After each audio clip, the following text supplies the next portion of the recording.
So on this week, joined by Christy O'Neill, another St. Pat's legend, somebody who needs no introduction to any of the players that have played from 2004 onwards. He's been a massive part of the club. When I joined the club in 2012, he was there. He's been a massive stalwart, and it's someone that I'd regard as a friend. Christy, thanks for coming on. Thanks, Ger. Yeah. So this is not my forte, but just about to say that those who know Christy, do you know what, all the players now are going to be having little smiles on their faces saying Christy the legend. But you know what? It's like the Cyril one that we done a couple of weeks ago. A lot of people would see you going around. The younger people would see it going around and know that you're part of the backroom staff. A lot of the more fans who would have been, proper fans who travelled home and away and would know you really well. So it's great to be able to sit down, have a chat, and kind of explain who Christy O'Neill is and what he is to Pats. The myth. The myth, man, the legend. We just arrived. Where would start? So, like as I said already, 04, you're the longest serving member in the whole club, in all departments. You came in with Johnny Mack, but I want you to tell, you're obviously in as part of the backroom staff as physio, and Johnny Mack would have brought you in, but tell us how you became a physio and, your little role in the UK and stuff like that, and how you came back and came in at Pats. Well, I was playing local football for a team out here in the AOL at Ger United, and I was coming to the end, and I wanted to stay involved, but I never wanted to coach or anything like that. So I like to do. In my other job, Ger, I worked in Beaumont, and I worked in the transplant unit at the time. Lives, of course. Well, you know yourself, Ger.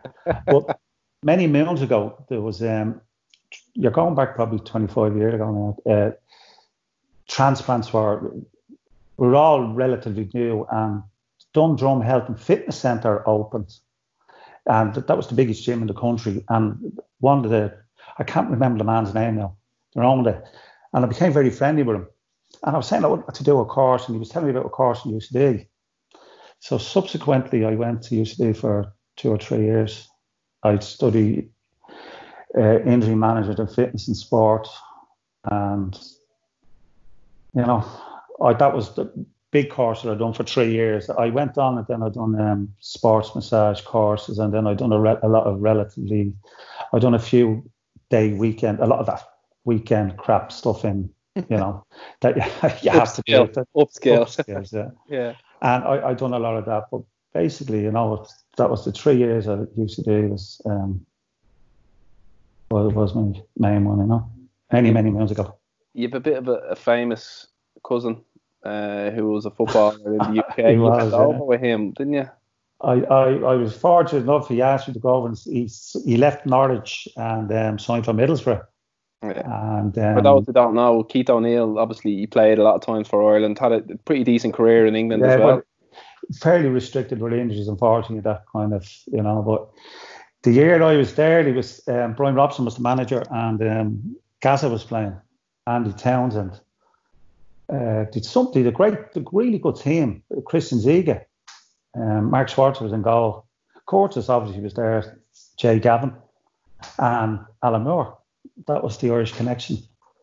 So I became friends with them. I stayed in touch, and I stayed in touch with one or two of the kind of Middlesbrough people. So down through the years, Yeah. But it was a great year. That was, What year was that, Christy? 99. 99. 99. Yeah. The good times. And then you came back. I came back, and there was a friend of mine, John Cabinet, was with Danny Crowley, and they were managing the home farm, the Leinster Senior League team. And he asked me would I go with them as the physio. And I did. And at the same time, Johnny was managing to a home farm Everton at the time, which subsequently became Dublin City. And him and Rocky asked me to go for 3 games. So I was curious as hell. And after the 3 games, he asked me to stay on. And the rest to say is history with myself, me and John, because we became quite close. And probably to this day, we still are, I'd be quite close with John, Yeah, he's a great man. And I remember you telling me this story on one of our many trips that you came into the club. And this, of course, was 04. And It was pre Garrett's time as well. Garrett would have probably taken over in 07. So, like, was it much difference at the time, Christy? Pre Garrett, like, what was the situation? It was still part time. They weren't. No, they were mostly full time, Ger, and I think that was a big issue at the time. The club was struggling financially, but they had players on big money. Tony Board would probably be the one that would be my first day, Ger. It's quite funny. So I went in a month after Johnny, and on my first morning we trained in Francis, as you remember at the time, at Baldonnel. Yeah, Baldonnel, yeah. And I was with Johnny. Johnny said, "Man, you can come with me on the first day," and he goes, he wanted to have a pop at Tony Board, you know. And so I went in, and Johnny just walked in, Christy's blah, blah, blah, and he walked out of the room. Tony, players were coming and going. I was doing a few straps and all that sort of stuff, ropes, assessment, whatever we had to do with people. And Tony Board strolled in late. With that, then Johnny came in like a lunatic, and there was absolute blue murder. Called them out, and I'm standing there. Everyone was, you know, and with that, then all the players scarpered. So the only players left then was Tony Board, Dara, and McGuire and Colin Foley. they would have been the two most senior players. Joseph and Doe was there. Fats was there. I'm sure Fats was there, yeah. But they were just you know, Joseph always done his own. And what they didn't say, well, Dara and Colin was always very conservative, you know, but Tony Board was. He's had to tell me to go home. But I think Johnny wanted him out from early. Well, you know, he was late on his first week. He was late all week, and I was like, sure. That does happen, though, doesn't it, Chris? You've been there for so long. You're hitting 16 years now, 17 years. Like you've seen a lot of managers, and you've seen the way some are very upfront and want to get out in the open. Others would be very calculating how they do things. But I suppose that's just the beauty of football. And I suppose if you take from your line and just look how it goes on, I'd say sometimes it's actually quite entertaining. It'd be brilliant, you know. Like, because Johnny at the time would be quite volatile, you know, but he learned over the years then to be calmed down. But Johnny would go in and be kicking and baiting. There'd be stuff going everywhere, you know. What's going on? Then we had, I suppose, Jeff Kennedy, who was very conservative and, you know, okay, lads, you know, but less said about that season, the better, I suppose. Yeah, I suppose that's part of the journey. I know, I know, but it's like, you know, and we'll get to that in a bit, because like I want to talk about the successes and the highs and the lows, because like, then you're holding them. Yeah. Then we had when Jeff left, the Morris came in for a couple of games. And then P. Came in. You know, Pete was great. And then Liam, you know, he's laid back. He fought under Liam, and it was, you know, like Liam was horizontal some of the times, but he was so, you know, he was calculated. And then Hardy and now Stephen. Yeah, you know? It's I suppose that's the beauty of it. And for someone, and this is what I'm hoping to come across, and this is why I wanted you to come on, because somebody who's been involved for the club for that long, under so many different people who have so many different views, and you said it yourself with Johnny Mark coming in, he didn't fancy Tony Board. That happens in football. It's not personal, and it's happened with me. It happened with me with Michael O'Neill and Rovers. You know, it sometimes a manager comes in. It could be tactical that he needs that player out to bring in another player. It could be financial. It could be just the clash of personalities. It could be that he doesn't think he's good enough. But ultimately, you know, it's sometimes, even for the likes of me, Jared, you know, on the outside looking at managers, I go, jeez, that's a surprise. I always liked him. I rated him at that. But we all see things completely different, you know.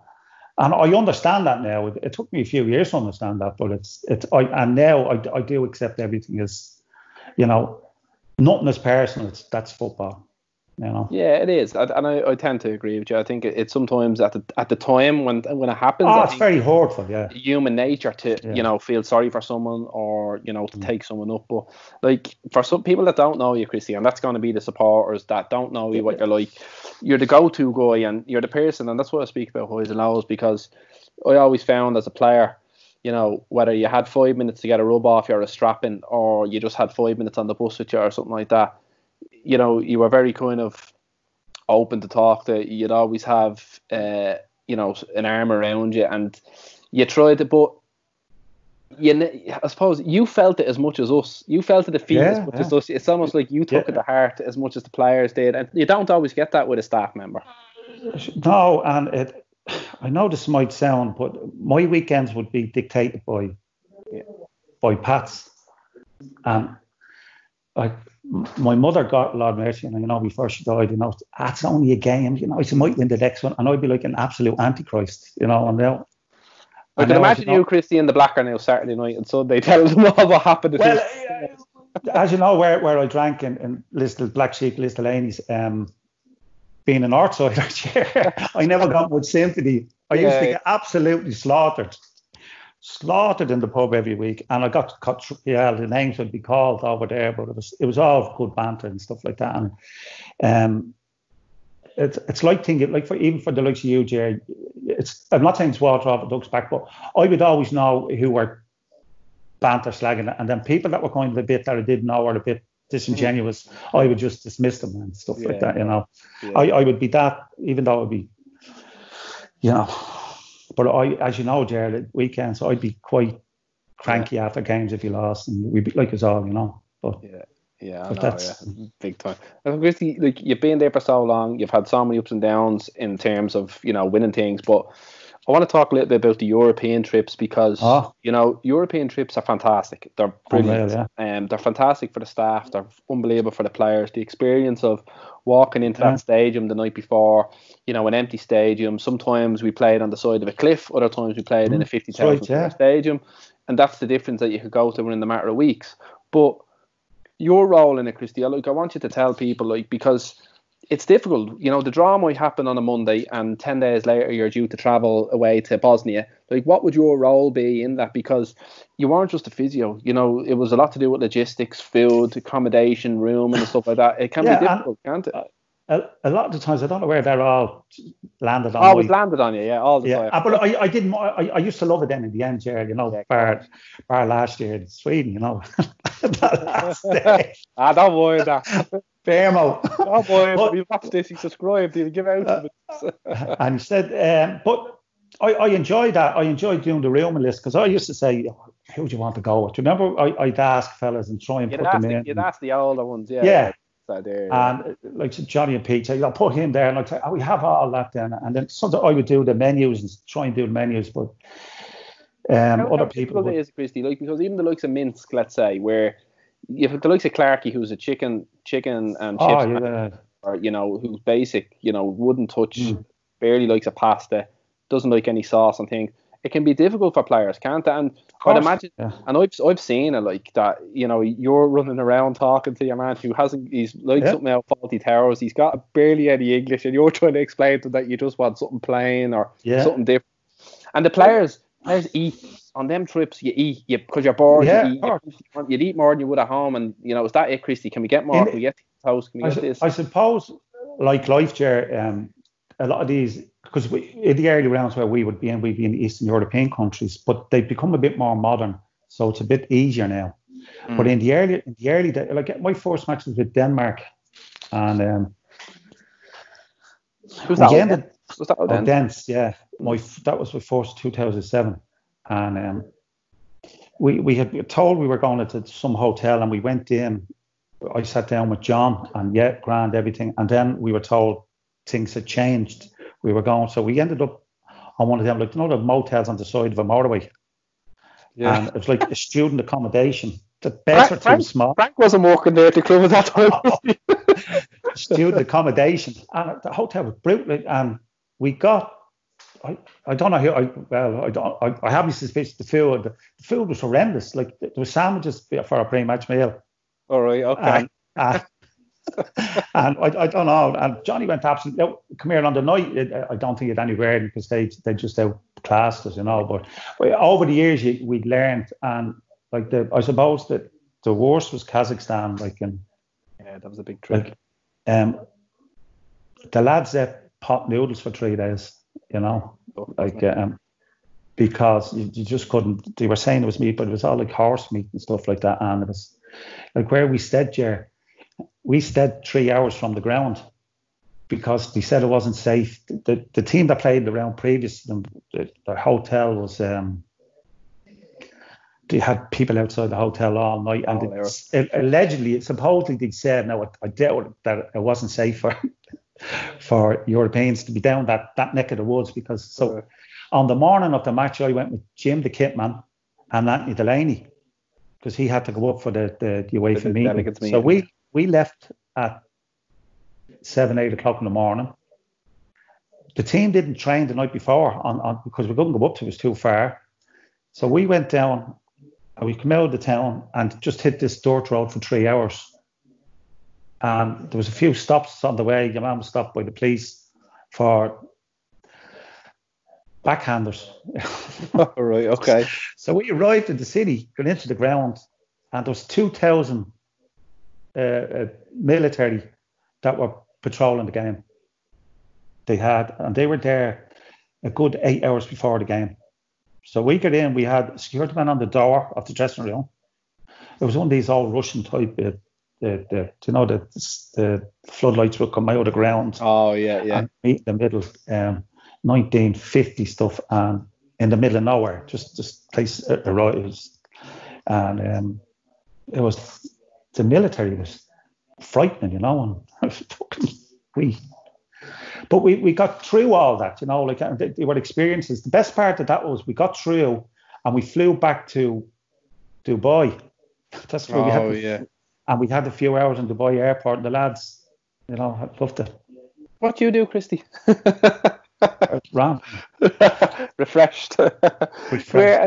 We've done loads of trips, Christy, and even in 12 we went obviously to Iceland, IBV, where we the planes, and I want you to describe the planes, because we get our own little jet, which is 2 seats on either side. Sorry, 1 seat on either side. From Dublin Airport, we land in Reykjavik, and then from Reykjavik we got to the island. But not many people believe me when I tell them how we got from Reykjavik to the island.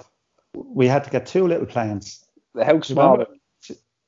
Well, I think Liam flew the plane for the pilot. Or told him to do it. We were sitting, if you remember this, Ger, we were all sitting in the little departure lounge, and some fella walked out and he goes, "Can I just get the first 20? I think there was 40, because remember there was a few of the Anthony Delaney and Phil Mooney and that were. Yeah. So I think there was 40. And can I just get the first 20? And so we all just bartled out, got onto the thing. Your man goes, "Is there 20 on?" So he closes the door and gets up and starts the plane up himself.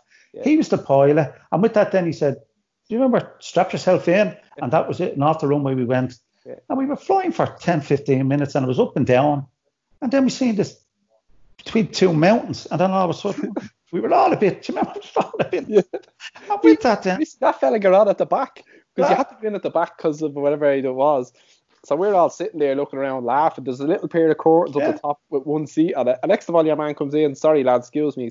He gets in and then flies the plane." That's right, yeah. And then the worst was coming onto that runway, because you're like, okay, that's the runway. And that's the end of the runway. Yeah. How are we going to stop here? Yeah.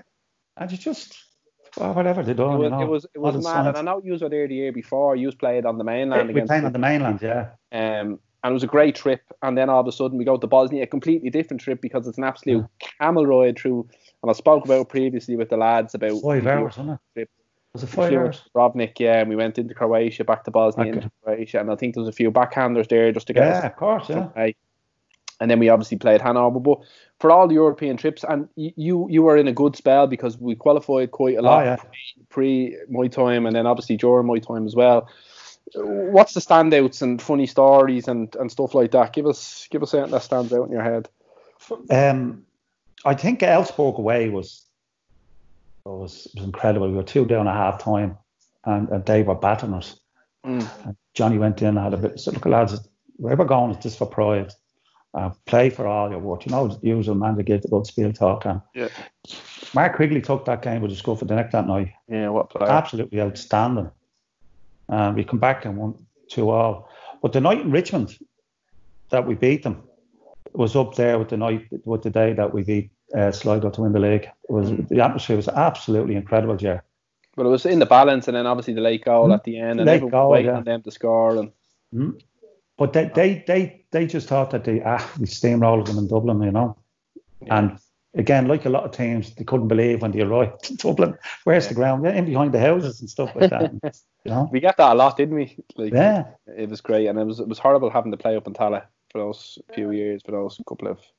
Yeah, and I think it soured for, particularly for supporters and for the club, I suppose, in general. Yeah. Well, it was the whole thing as well, and I think Tala is kind of synonymous in Europe with Pats, with all the stuff that went on and what are you going to play and what were you going to play, and then the results weren't great when we played up there. But like you said earlier, the likes of yourself, Anthony, would go off to the ground early. That's it on the day, isn't it? You would go off. I used to go to those meetings. Yeah, I used to go to them meetings because I was quite intrigued, and there'd be on a match day, there'd be the referees, there'd be the police, security, and then there'd be just a group of representatives from the area and both clubs and talking about. But like, as you know, Ger, the referees and UEFA are very particular in sponsorship deals, and we played in I think it was Romania, and there was a couple of centimetres too big on the Paddy Power sign. They went mad because remember it was a red and green. That's right. And they went mad about that. So Jim, you had to put white tape around the thing to get over. You know? Unbelievable. But when we played the Germans, like in Hanover and then in Berlin, they were just, top dollar. They were unreal. Yeah. And Berlin was probably my favourite. But standout results was Elfsborg, but Berlin, the stadium was incredible. Yeah. The World Cup final had been there a couple of years previous, It's just absolutely incredible. Yeah. To play there, And they're the things, Chrissy, that not only players, staff, remember, it's like, results, don't get me wrong, you want to go there and you want to win, you want to perform well, but like we're sitting back here a lot of years later after we played them games in the likes of, Bosnia and Legia away and Hanover, and it's the memories of the night before. I used to love going into the empty stadium, even the likes of Luxembourg, a small stadium, but it was great getting to see the dressing room. For that hour, it was brilliant, and it was always warm. You never were going to a cold venue for whatever reason. No. It was always great. Like I used to laugh, Christy. Like, and I don't know if it was on one of them European trips, and the players who are going to laugh at this. Anytime a new young player came into the dressing room and to be in getting their back cracked or something like that, and we'd been slagging them, but you used to always tell a little white lie that you obviously played back in the day for Spurs, and every player came out that goal. Christy was a good player years ago. We used to play for Tottenham, but it was like, and you're like, no, look, it was only in the Rumbelows Cup or the Coca-Cola Cup. It was only made a couple of appearances, and we had to go. We had a lot of players actually believing that you did actually play for Spurs for a while. And I still tell that to all the underage teams there, to all the 30s, the 15s, 17s, which is, I don't know why I say it, but that's great. No, it's brilliant. It's great. We did have a lot of success, Christy, especially in under Liam in my time. But we had a lot of ups and downs. The cup finals as well. You've been two cup finals. 2 cup finals lost. I think lost 6 semi-finals. Yeah, 6 semi-finals, 2 cup finals, and then obviously 2014 was fantastic. And saying earlier, there's a great picture of you in your jumper in the pitch with a big smile on your face. But and those who know you, and I want to emphasise this because nobody ever hears from the backroom staff, bar the manager or the assistant manager. But like, I suppose sum up what it meant to you for being at a club for so long, to know so many people who have had the heartache. Just what did it? Yeah. When I went to Pats, Ginger Roke didn't live too far from me, and he drank in the Black Sheep, And then when we used to get talking, and then I'd meet him at games, and I used to bring him home. So we became quite friendly. And when we played in the finals, I love listening to the stories of them talking about them days. It's like those reminiscing there. They're great stories. And for us to do what we done for them people, people have said win the league at the cup, but I genuinely do believe in my heart that it was to win the cup went more than winning the league, even though the league. All the players that have come on have said the same, Christy. I genuinely mean that, yeah. Like I still get a bit tingly when I think about that day, and we were brilliant. Yeah. Like no one had about us that day. Yeah. We've said it so many times. The build up. We were very good. In the first one against Derry, like in my 3 finals was all against Derry. The first one was obviously the heartache one with Johnny, last ever match in Lansdowne. Yeah. And we were 2 minutes away, and I'll always remember Johnny. Trevor Malloy start messing with the ball in the corner, lost, and the rest, he say, is history. Yeah. Just 2 minutes 30. Johnny will tell you 2 minutes 30 odd seconds, and then I still think in the second one we in the 4-3 the 3-2. 3-2 after extra time, yeah. Again, we kind of left that a bit in the park, but we had a bit of a rough week with what happened with the catch with Ger and Greg, you know, and it was, Liam had a tough decision that week, a lot of tough decisions that week, and then I suppose that, you know, us, if the stories are true about the background, like the upheaval, this alleged, you know, and like that, but the week we won it, you know, it was just. Yeah, we probably actually played better during the game in 2012. We actually put in a better performance, I think, in patches. But 2014 was just, we probably won it, and not being disrespectful, we probably won it in second gear. We had a lot more we could have played. We went to Sligo the week before and won comfortably. One thing that stood out to me, Christy, in all my time as a player was, and even working, I suppose, behind Liam and Harry for a little bit, was your relationship with players and your ability to have a relationship with players. I genuinely, and this is hand on heart, through all my time at the club for the last 8-9 years, I actually couldn't think of one player or other staff member that could have a bad word about you. But when did you realise that your role, maybe that's just you as a personality, but when, or were you conscious that it was key for you to have a personality? I actually thought it was brilliant the way you done it, because you'd move silently around the person, or you'll see he's having a bad time, or you come to me if I was captain and you'd say, did you see such and such today? He said something to me beforehand, you might need to have a word with him. And I thought that was just fantastic. You never overstepped the mark, but you never shied away either, which was brilliant. Are you conscious of that in a dressing room, the relationship? I suppose now I am, because people have said it, but in times you wouldn't, you know, like I think that comes from good managers. Like, in fairness, Johnny kind of encouraged stuff like that, you know, like, great thing, you get lots of information, Jared, as you know, in the treatment room, you know, and you build great relationships with players when they're on treatment tables, whether they're playing or not playing. You know, you're massaging their egos when they're playing because they're brilliant. And then, you know, we are trying to tell your man, you're better than him. And there, you know, and you're not playing and you should be playing. And you know what I mean? Or you bide your time. I'd never tell them to go and see. But when it was building up, they needed to go and speak with whoever. And, you know, I don't know how I done that. You know, and I just, when I was in the dressing room, I've always felt that I've had to trust the players, you know. Yeah, I think so. I think you would, and I think, and listen, I've seen on both sides of the coin, Christy, that I've seen it from a player's point of view, and then I've seen it obviously sitting there with you as another staff member, and I think you've always kind of said, listen, you need to go and deal with them. I'm not saying anything. You need to talk to them. It's a time to have a conversation, but it's a big part of the game nowadays, Christy, isn't it? Of course, you came into League of Ireland in 2004. It's now 2020. Like, it's 16 years. Like, you know, kids who are 6, 7, 8 are now, you know, playing professional football.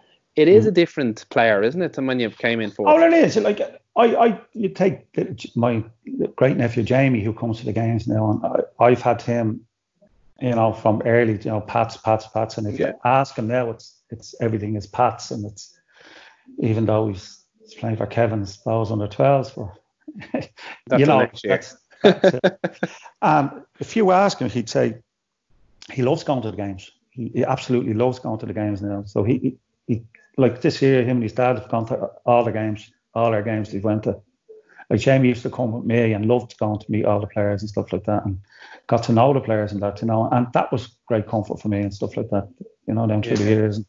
But, you know, I as opposed to, I think I always just looked at it. I never looked at it. It's just a labour of love, really, isn't it? For someone like me, you know, like, I've been really fortunate. The chartered physios that we've had at the club have been really, really good, and I've got on with them all, you know. So they kind of not give me a free hand, but once they told me do X, Y, Z, and that was fine, you know. And we've had really, they've all been brilliant, you know, from Big Spillane up to Mark and the Wig, you know, and then now obviously Fergal and everyone else. Well, Fergal was, you know, Fionn and Danny. Yeah. And there's been some good ones, and I suppose that's just your personality. Yeah. Like you mentioned earlier, and I wanted to bring it up because you do a lot with us in the underage now, and like the 13s, the 15s, 17s. And again, I go back to 2004. You joined the team. I know it was a club, but you did join the team. Pats really had one team, a little bit of reserves going on. Yeah. There's now a football club. You've got a first team in 19s, 17s, 15s, 13s. You've got emerging talent and other stuff going on. Brilliant. Yeah, and it's brilliant. And I love that on a Friday night you're in the restaurant, listening to stuff being said, or you're out on the pitch treating, or you're there with 2,000 or 3,000 fans. 12 o'clock in Blanche IT on a Saturday, you're with 12-year-olds making sure that they have a drink that doesn't even exist now. He's all right. It must be great though, Christy, because I watch it and I love you've done all the finals last year. What did we have? 6 finals? Yeah, 6 finals. We were at every single one of them. Every one. Well, yourself, Ger, because the moment it's a big the game of the weekend. But when I get there, I absolutely adore the games because whether it's the 13s, the 15s, the 17s, and the 19s, they're absolutely incredible. And it's incredible watching them develop. Like, I know the 13s last year, but boy, God, what a team that was last year. Really, really incredible. And it's a credit to yourself and to Mark, to Clarkey and to Phil. Well, just incredible. And being in the dressing room, listening to them, because you're understanding more of it. Because I forget them, they're only kids. Like, come on! I think but you learn all the time. And then at the 15s, then you watch with Sean and his team. And Bermo and you're looking at Bermo coming probably into the next stage of his career. Then and 17s I thought were brilliant last year. Really, really good. We were so unlucky, Ger, with that when Bowes were in that protest. It was really horrific by your man Timmy Mo's son. I know, but that's I see that's the problem. Sometimes I do think as Pats. No, I don't think as a staff member. You say that's football, but it's still a kick. Yeah, it is. Listen, and it was the kid served his 3 games, just buried very, very, very far down in the rules. And as you mentioned already, the opposite coach knew about this. We didn't. We served the 3 games on the sending off, but because it was a cup, we actually reserved. We should have served one of the games as a cup. But listen, we still beat them on the pitch, and we beat them in the other final very comfortably. It was a 5-0. And then in fairness to the 19th then as well, even though the season wasn't great, the finish of that Leinster Senior Cup, in fairness to Jamie, were brilliant. They were brilliant. Well, to have 14, 15, 16, 17-year-olds playing against the senior team at Lone and Sheriff was great. And I suppose it's great to see, and it's great to have continuity from yourself and Mark. Yeah. Some of the other intern physios that come in, the help that you give them and the guidance and stuff like that, because not only have you got a big part to play, but you've worked with some interns as well who are only starting off, and you're giving them massive guidance and help. And the likes of Fionn has gone on to Hockey Ireland and stuff like that. So it's great for them to work under you. And Fergal's gone on to conquer the world, Yeah, but he was conquering it when he was with us. God love him. he's a crazy thing. I suppose you've had so many managers, so many great players and stuff like that. Talk to me about some of the players, because you've had some really special players that we've, pre my time, the likes of Joseph and Fats, who I was lucky enough to play with, the likes of Greg, Kenny Brown, Christy Fagan, Killian Brennan. There's been so many. But give us a sample of some of the ones that wouldn't stand out, but you'd see day to day how good they were in the dressing room, how important they were to certain groups and certain teams at certain times. Yeah, well, I think going back, Alan Kirby was some player. Yeah, I actually played with Kerbs at Fingal. He was some professional. He was a brilliant pro. And then Ryan came in, Ryan Guy, and you looked at him and go, Jesus, he's absolutely. But when he walked and he walked and he walked, and he became a really good player. Yeah. He walked, he never stopped walking. And Johnny used to go to the two of them and ask them how they were. If they were tired, he killed the training down, But if they said, we're grand, the training would be tough.